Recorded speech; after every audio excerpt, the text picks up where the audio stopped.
রবিউল আউয়াল এমন একটা মাস যেই মাসে আল্লাহ রাব্বুল আলামিন এই পৃথিবীতে এমন একজন মহামানবকে পাঠিয়েছেন যিনি পুরো বিশ্বটাকে পরিবর্তন করেছেন,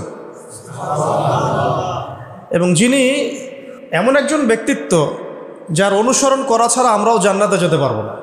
যিনি এমন একজন ব্যক্তিত্ব যিনি নিশ্চিত জান্নাতি জানার পরেও তাহাজ্জুদে দাঁড়িয়ে পা ফুলিয়ে ফেলতেন, যাকে আল্লাহ রাব্বুল আলামিন দোয়া কবুল হবে সার্টিফিকেট দিয়েছেন, তিনি সেই দোয়াটাকে স্টপ রেখেছেন।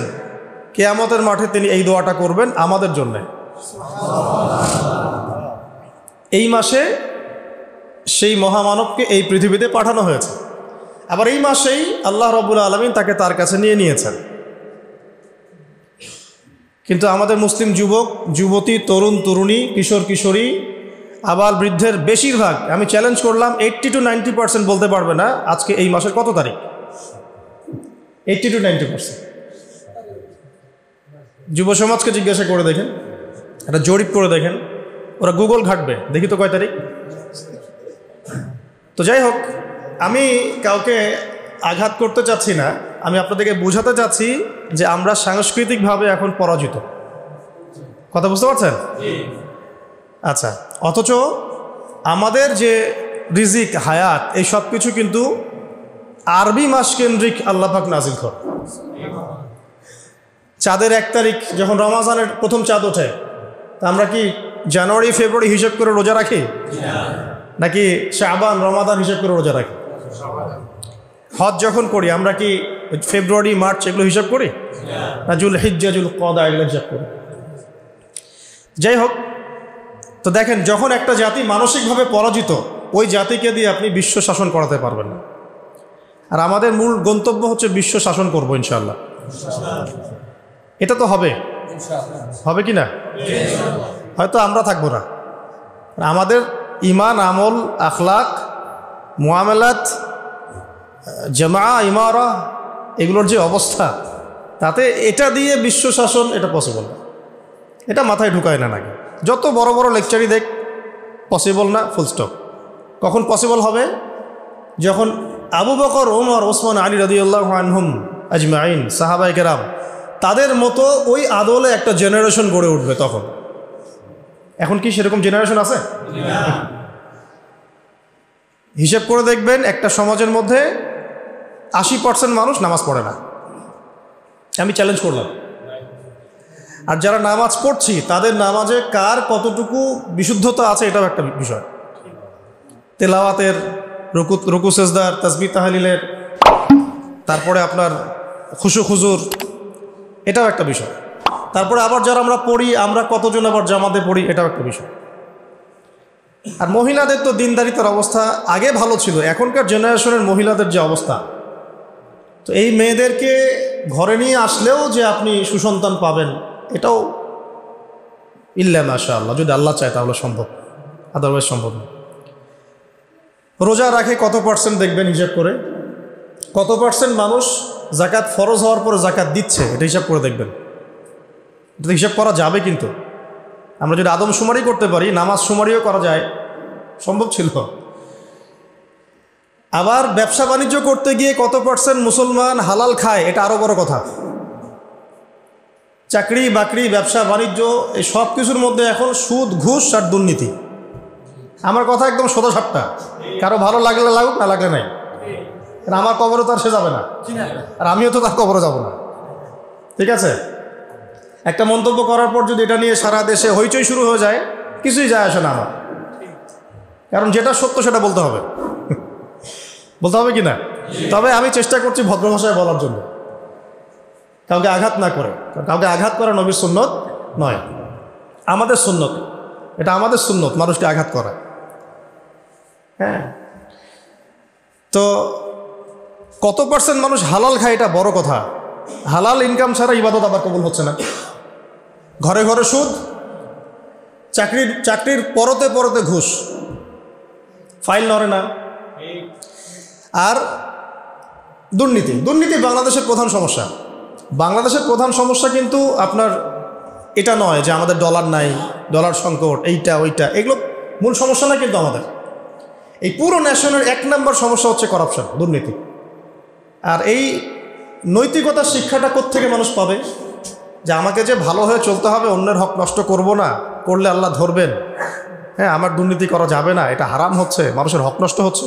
এই শিক্ষাটা কি স্কুলে দিবে, কলেজে দিবে, বিশ্ববিদ্যালয়ে দিবে, নাকি আপনাকে নামাজ এবং কোরআন দিবে?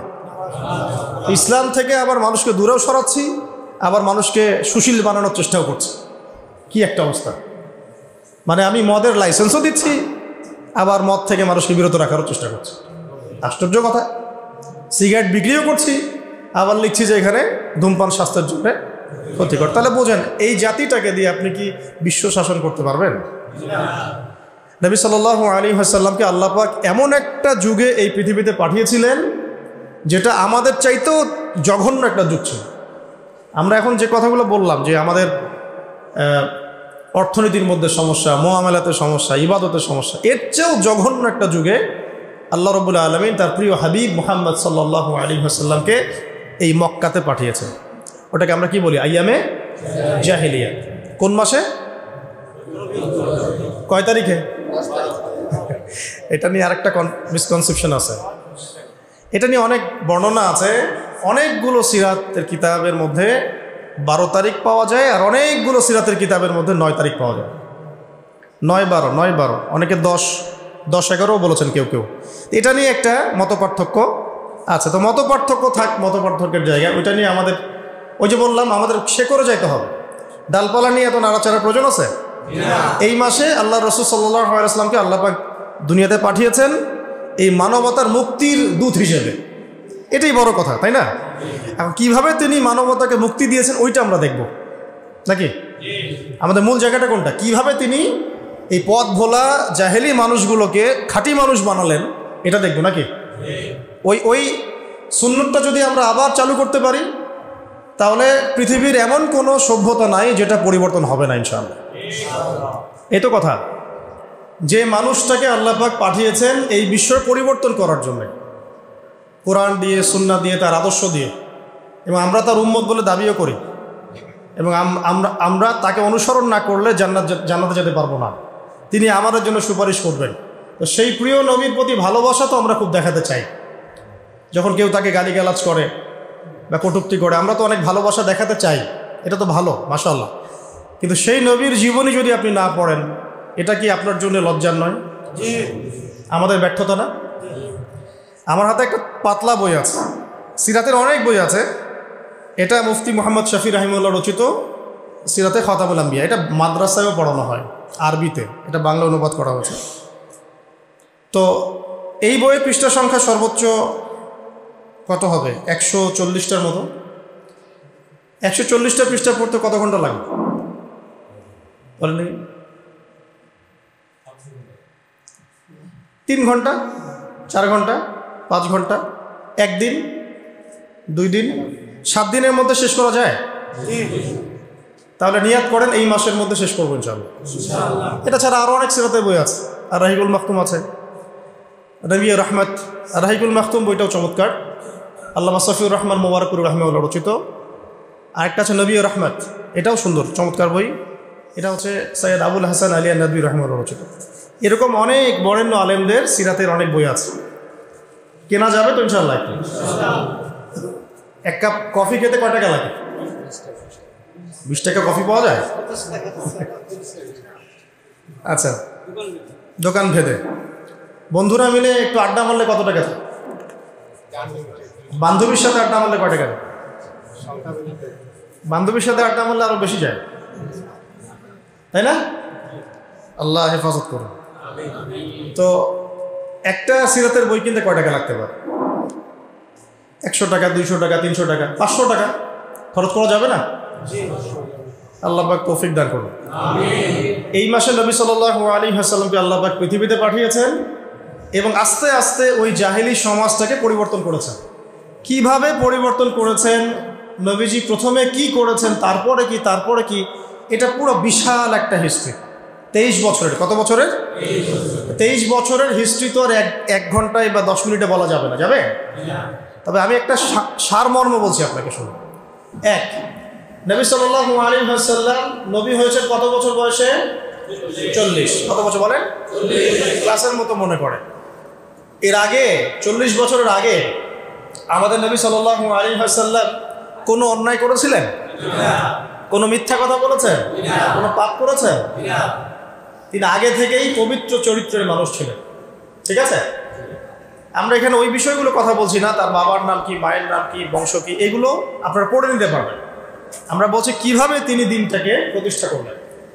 নবী হওয়ার পরেই, নবী হওয়ার সাথে সাথেই আল্লাহ রাব্বুল আলামিন তার উপরে ওহী করেছেন সূরা আলাকের প্রথম 5টা আয়াত। কোন সূরা? ইকরা বিসমি রাব্বিকাল্লাযী খালাক, এই সূরা। বা'দা আউযু বিল্লাহি মিনাশ শাইতানির রাজীম। এখানে আল্লাহ পাক তাকে পড়তে বলেছেন। কি বলেছেন? পড়তে বলেছেন। কিন্তু আমাদের নবী সাল্লাল্লাহু আলাইহি ওয়াসাল্লাম কিন্তু পড়তে জানতেন না, লিখতে জানতেন না, পড়তে জানতেন না। আল্লাহ পাক তাকে এভাবে কোনো স্কুল, কলেজ, মাদ্রাসা এভাবে তিনি পড়াশোনা করে আসেন নাই। আল্লাহ পাক তাকে জ্ঞান শিক্ষা দিয়েছেন। আল্লাহ পারেন কি না? তার মানে এখন দিনের জন্য আমরা যাই করতে চাই না কেন, প্রথম কাজ কি বলেন? ব্যাস, পেলেন তো? প্রথমে নবী সাল্লাল্লাহু আলাইহি ওয়াসাল্লাম প্রথম যে ওহীটা পেয়েছেন সেটা হলো ইকরা, পড়ুন। কি পড়বেন? বিসমি রাব্বিকাল্লাযী খালাক, আপনার সেই রবের নামে যিনি আপনাকে সৃষ্টি করেছেন। মানে যে জ্ঞান আপনাকে আল্লাহর কাছে নিয়ে যাবে ওই জ্ঞান আপনি শিখবেন, তাই তো? আর যে জ্ঞান আপনাকে আল্লাহ থেকে দূরে সরায় ওই জ্ঞান শিখবেন? আমরা এখন বেশিরভাগ ক্ষেত্রে ওই জ্ঞানই শিখছি, যে জ্ঞান আমাদেরকে আল্লাহ থেকে দূরে সরাচ্ছে দিন দিন। তো প্রথম কাজ আমাদের তাহলে দিন নিয়ে যেটাই করতে চাই, চলতে চাই, দিন প্রতিষ্ঠা করতে চাই, প্রথম কাজ কি ভাই? ব্যাস, আল্লাহ নবী সাল্লাল্লাহু আলাইহি ওয়াসাল্লাম ওহী পেলেন। এরপরে তিনি কাছের মানুষদেরকে দাওয়াত দেওয়া শুরু করলেন। কাদেরকে? তাহলে আমাদের সুন্নাহ কি? এখন আমাদের কাছের মানুষদেরকে দিনের দাওয়াত দেয়া। তো দিনের দাওয়াত দেওয়ার আগে আবার নিজেকে ঠিক হতে হবে, নিজেকে জ্ঞান অর্জন করে আমল করতে হবে, করে প্র্যাকটিসিং মুসলিম হতে হবে। এবার আমি আমার কাছের মানুষদেরকে দাওয়াত দিব।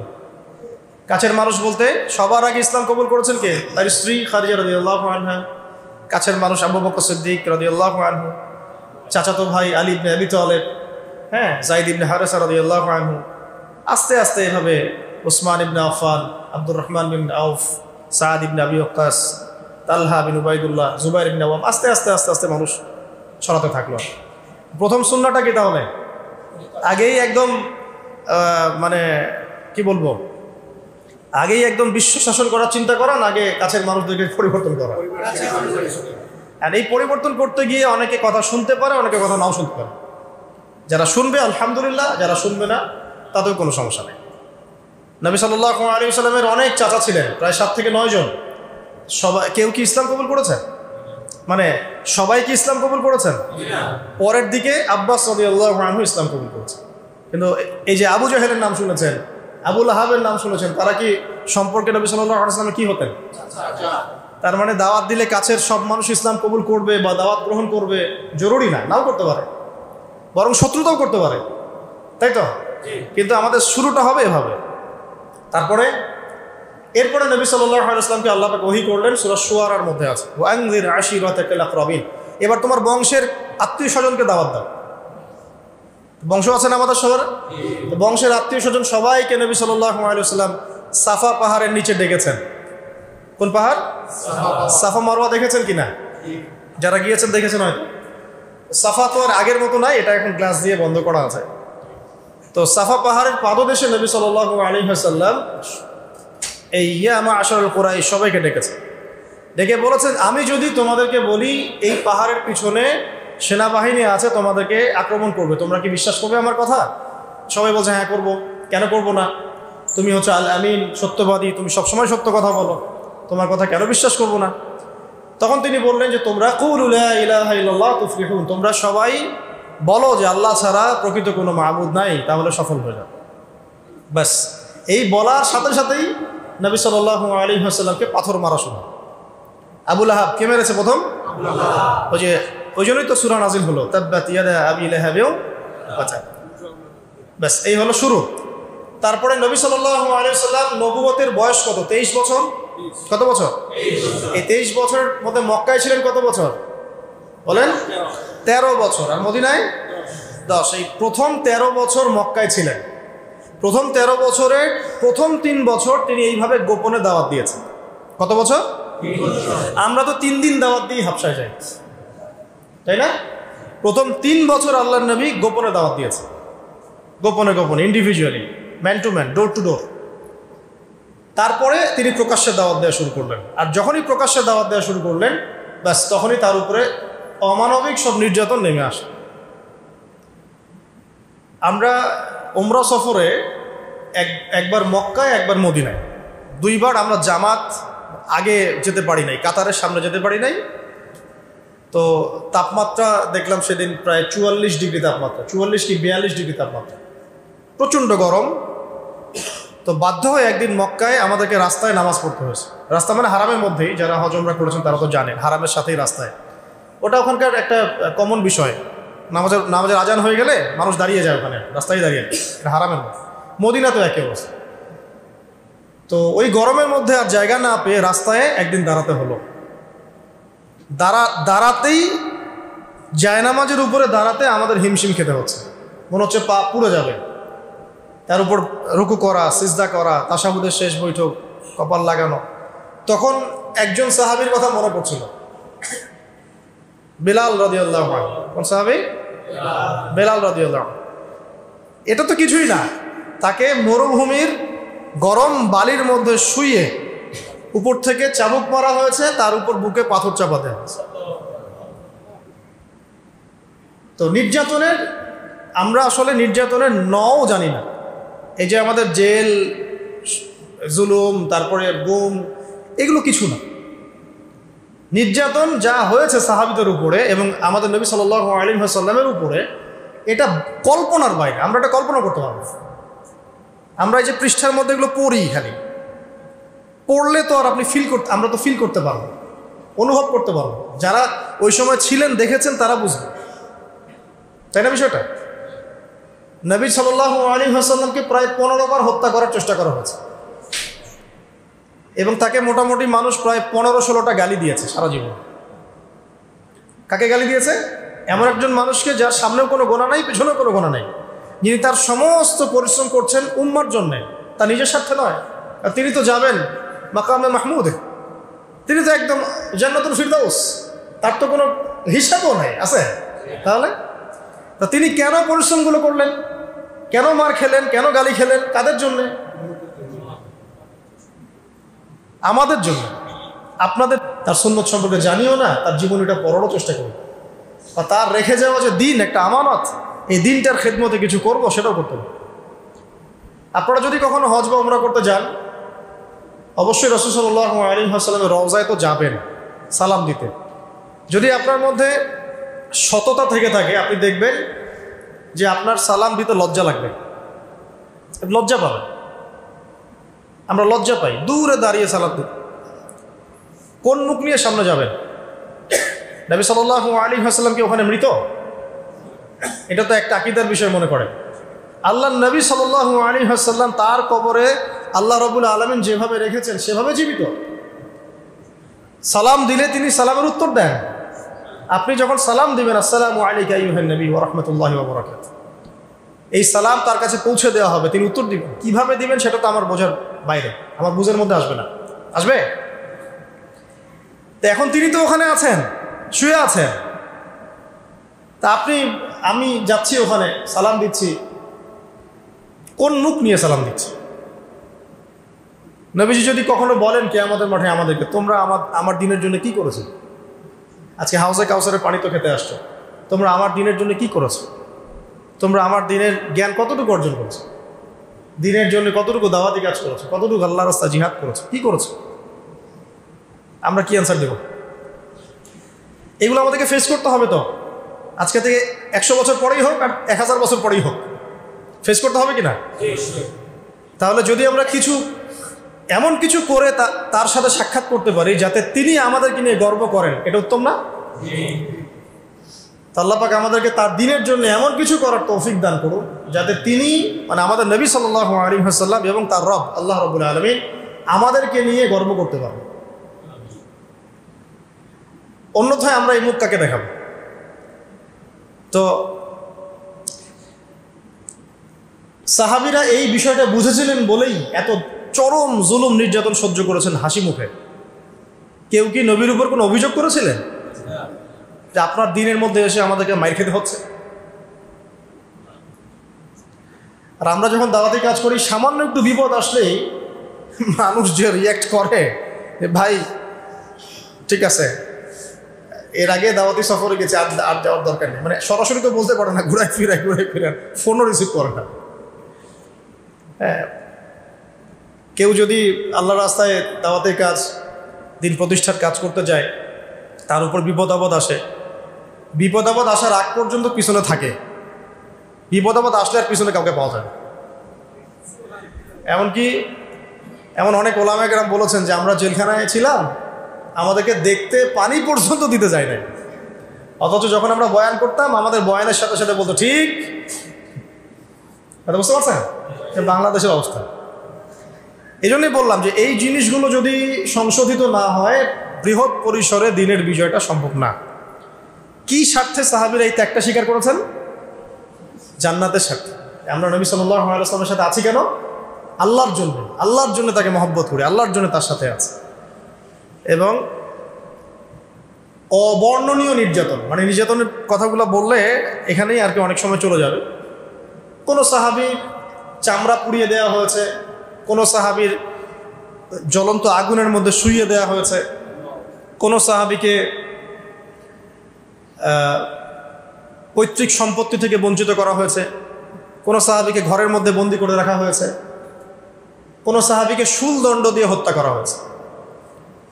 একজন মহিলা সাহাবীকে, মহিলাদের যে লজ্জাস্থান, এখানে বর্ষা ছিলেন, বর্ষা, চোখা বর্ষা, এই বর্ষা নিক্ষেপ করে হত্যা করা হয়েছে। সে সাহাবীর নাম সুমাইয়া রাদিয়াল্লাহু আনহা, সুমাইয়া রাদিয়াল্লাহু আনহা। তো তাদের স্যাক্রিফাইসের সামনে আমাদের স্যাক্রিফাইসের কোনো দাম আছে? এই নির্যাতন চলতে থাকলো প্রায় ধরেন 6 থেকে 7 বছর। কত বছর? অমানবিক নির্যাতন। এর মধ্যে আরো 3 বছর তাদেরকে সমাজ থেকে বয়কট করে দেওয়া হবে। সমাজের কেউ তাদের সাথে মিশবে না, কথা বলবে না, ব্যবসা করবে না, বিয়ে শাদী করবে না, কিছুই করবে না। মনে করেন আপনাদের এই কয়েকজন মানুষকে যদি সমাজ থেকে বয়কট করে দেওয়া হয়, বাড়িঘর থেকে সব উচ্ছেদ করে দেওয়া হয়েছে, তাহলে এখন কি করবেন? কিভাবে চলবেন? খাবেন কি? কোথায় থাকবেন? 3 দিনে আমরা অস্থির হয়ে যাব। 3 দিনে হবে না? 3 দিন কেন, 3 ঘন্টায় অস্থির হয়ে যাব। আর তাদেরকে এইভাবে বয়কট করে রাখা হয়েছে 3 বছর। কত বছর? এই 3 বছর তারা ছিলেন শিয়ারে আবু তালেব। আবু তালেব, চাচা আবু তালেবের পাহাড় ছিল, ওই পাহাড়ের পাদদেশে তারা থাকতেন। এত ফ্লেক্সিবল ছিল না লাইফটা, তাঁবুর নিচে থাকতেন। ওই সময় তারা ব্যক্তিত্বের পরিচয় দিয়েছেন। কেউ কেউ খাবার দিয়ে যেত, উট চালিয়ে দিত যে উটটা খাবার নিয়ে যাক। হামজা রাদিয়াল্লাহু আনহু বলতেন এরকম অনুদানের খাবারের আমাদের দরকার নেই, খাবার খাই না, আল্লাহ যখন আমাদের ব্যবস্থা করবেন তখন আমরা। এই সময় কোনো কোনো ক্ষেত্রে এমন হয়েছে যে তারা গাছের ছাল পাতাও খেয়েছে। গাছের ছাল আছে না, ছাল পাতাও খেয়েছে। ওই সময় অনেক সাহাবী গর্ভবতী ছিলেন, সন্তান প্রসব হয়েছে, বাচ্চাকে দুধ দিতে পারছিলেন না। আপনারা কি অনুভব করতে পারছেন সিচুয়েশনটা কেমন ছিল? আমিও আসলে ব্যাখ্যা করতে পারছি না, তো এই অবস্থা ছিল 3 বছর। এরপরে আল্লাহ রাব্বুল আলামিনের পক্ষ থেকে সাহায্য আসলো, এই বয়কটটা উঠে যায় অলৌকিকভাবে। তাদের চুক্তিনামাটা আল্লাহ পাক পোকা দিয়ে খাইয়ে দিয়েছেন, কাবার মধ্যে লটকানো ছিল এটা।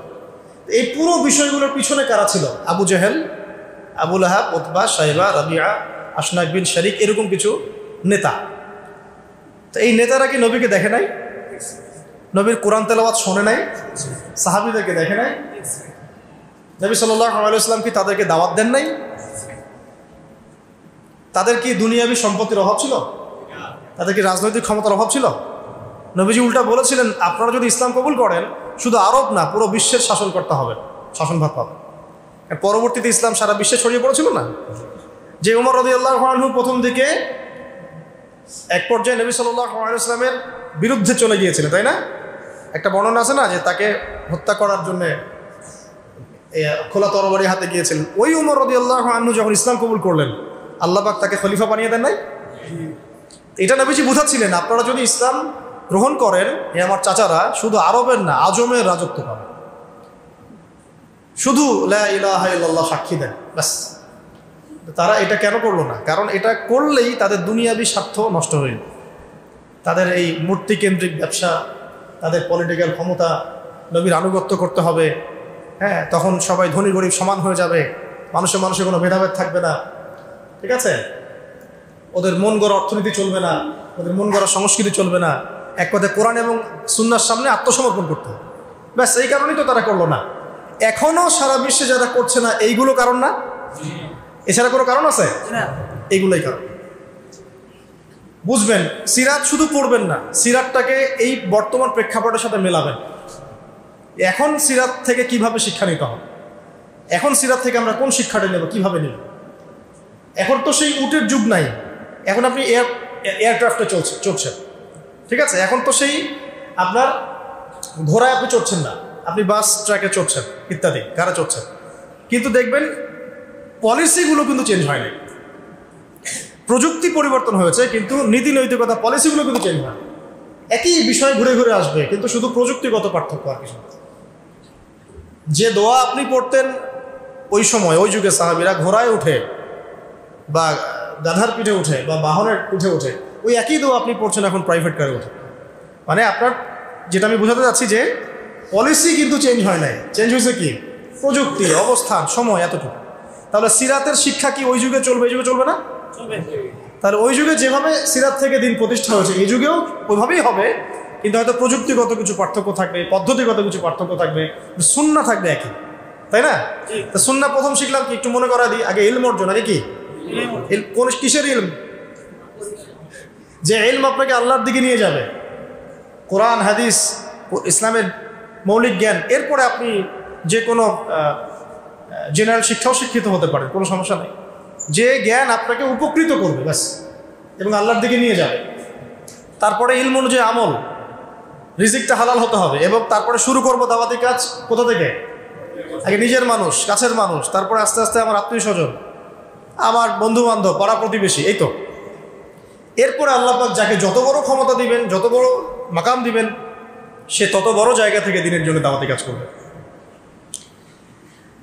আর আল্লাহ পাক তো একজনকে হঠাৎ করে উপরের মাকাম দেন না, আস্তে আস্তে আস্তে আস্তে আল্লাহ পাক নিয়ে যান, তাই না? এই তো। এখন এবার আসেন, যখন দাওয়াতের কাজ করবেন তখন নির্যাতন আসবে কিনা? কি শিখলেন সুন্নাত থেকে? সাহাবীদের উপর এসে থাকলে আপনার আমার উপরেও আসবে। যদি না আসে, যদি কোনো রকমের কটাক্ষ, অপবাদ, গীবত, তহমত, সমালোচনা, জেল, ঘুম, হাবি জাবি, শারীরিক নির্যাতন, মানসিক নির্যাতন, এইগুলো যদি কোনোটাই না আসে, বুঝে নেবেন এটা কোনো দাওয়াতি না, এটা কোনো দাওয়াতি না, এটা একটা গোলালু মার্কা দাওয়াত। সব তরকারিতেই চলে, গরুর গোশতেও গোলালু, এমনি সবজিতেও গোলালু। ওটা এমন দাওয়াত যে দাওয়াতটা সুরসুরি মার্কা দাওয়াত। আমার বক্তব্য মানে এড়িয়ে যাব, আমি বিপদ এড়িয়ে যেতে চাই, আমি দাওয়াতের কাজ করতে চাই, কিন্তু বাবা আমার গায়ে আবার যেন কোনো কাদা না লাগে, খুব সতর্ক। এইসব দাওয়াতের নবী সাল্লাল্লাহু আলাইহি ওয়াসাল্লামের শিক্ষা। যখন হকপন্থী মানুষ কথাও বলবে বা কলমও ধরবে, তখন বিভিন্ন রকম কথাবার্তা আসবে সমাজে। এমন হতে পারে সবাই মিলে তাকে আক্রমণ করা শুরু করছে, এমনও হতে পারে। বিচক্ষণ জ্ঞানী মানুষরা এখান থেকেই বুঝে নেবে যে আল্লাহ পাক হয়তো সেই ব্যক্তিকে কবুল করেছে বলেই এটা হচ্ছে, হয়তোবা, আল্লাহ ভালো জানে। আর যদি দেখা যায় ইসলামিক দাওয়াতি কাজ করছেন, রেভলিউশন মুভমেন্ট, অনেক বড় বড় কথা বলছেন, কোনো রকমের না কোনো বিপদ আপদ, না বালা মুসিবত, না কোনো গালি, না কোনো গীবত, তহমত, কিছুই নাই, তো বুঝতে হবে যেখানে হয় দাল মে কুচ কালা হয়, অথবা ইহা পে পুরি দাল হি কালা। কথা বুঝতে পারছেন? তো তাই বলে আবার এমন কিছু বলছি না যে নিজের ঘাড়ে বিপদ ডেকে নিয়ে আসবেন, এটাও ইসলামের সুন্নত নয়। উদউ ইলা সাবিলি রাব্বিকা বিল হিকমা, আল্লাহ রাব্বুল আলামিনের পথে মানুষকে প্রজ্ঞার সাথে ডাক। তো প্রজ্ঞাটা কি? প্রজ্ঞা মানে কি কাপুরুষতা? প্রজ্ঞার হেকমতের দোহাই পেরে আমি জায়নিস্টদের এগেনস্টে কোনো কথা বলতে পারবো না, হ্যাঁ, ইহুদি খ্রিস্টান সভ্যতার বিরুদ্ধে কোনো কথা বলতে পারবো না, আমি প্যালেস্টাইন ইস্যু নিয়ে কোনো কথা বলতে পারবো না। এটা কি প্রজ্ঞার পরিচয় না কাপুরুষতার পরিচয়? তাহলে কোনটা প্রজ্ঞা, কোনটা কাপুরুষতা, এটাও বুঝতে হবে। এখন দাওয়াতের অঙ্গনে নেমে আমি বুঝেছি যে বহু মানুষ এই হিকমা শব্দের দোহাই দিয়ে কাপুরুষ হয়ে গেছে। হিকমার দোহাই দিচ্ছে, এদিকে সে কাপুরুষতাকে লুকাতে চাচ্ছে। সে নিজের কাপুরুষতাকে হিকমা শব্দের আড়ালে লুকাতে চাচ্ছে। আমরা সত্য মিথ্যা খোলামেলা বলবো, আমাদের বলা পর্যন্তই তো দায়িত্ব। এখন আপনার আমার হাতে তো কোনো পাওয়ার নাই যে আপনি ইম্পোজ করবেন কিছু। এখন আপনি অন্যায় দেখলে মুখ দিয়ে প্রতিবাদ করতে পারবেন, আর সেটাও না পারলে অন্তর দিয়ে ঘৃণা করতে পারবেন, কিন্তু অন্যায় দেখলে আপনি এখন হাত দিয়ে পিটাতে পারবেন না। আপনাকে পিটানোর এখন অথরিটি দেওয়া হয় না, দেওয়া হয়েছে? যাদের সে অথরিটি আছে তারা যদি না পিটায় তারা গুনাহগার হবে, হবে কি না? যাদের এই অধিকার অথরিটি আল্লাহ পাক দিয়েছেন তারা যদি ওই হাত দিয়ে প্রতিবাদ না করে তারা গুনাহগার হবে। এখন আমার হাতে হাতের ক্ষমতা নাই, মুখের ক্ষমতা আছে, এটা আছে তো অ্যাটলিস্ট। তো বাস আপনি মুখ দিয়ে হকটাকে স্পষ্ট করবেন, এটা আমাদের দায়িত্ব। সিরাত থেকে শিখলাম। তখন কি হবে? নির্যাতন আসবে, শিয়ারে আবু তালেবের মতো অবস্থাও হতে পারে।